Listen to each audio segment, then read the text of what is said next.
Look at all these crises, Mr. President, and let this lifelong humanitarian worker tell you that we need your voice to address each one of them. Not your voices, your voice, your strong, united voice, carrying the authority which the Charter invests in this Council, but which the world does not hear anymore, drowned as it is in rivalries and divisions.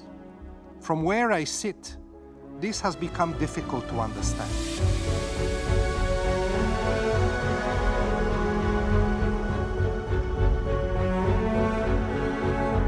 The past 3 weeks have provided devastating proof that disregarding the basic rules of war, international humanitarian law, is increasingly becoming the norm and not the exception.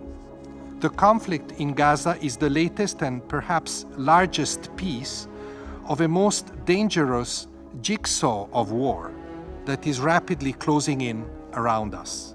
But you have the responsibility to remember that it is not the only one. Look at Sudan. Fighting is growing in scope and brutality. Look at Lebanon, reeling from economic collapse in a country where 1 in 4 people is a Palestinian or Syrian refugee.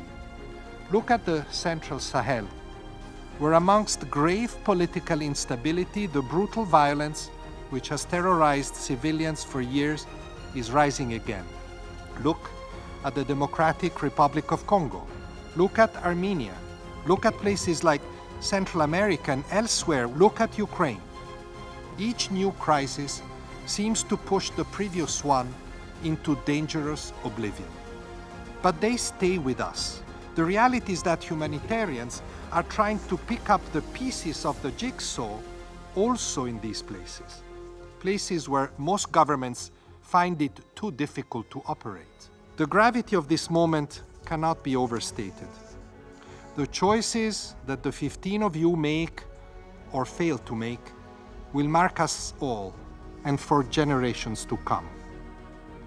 Will you continue to allow this jigsaw of war to be completed by aggressive acts, by your disunity, or by sheer neglect? Or will you take the courageous and necessary steps back from the abyss?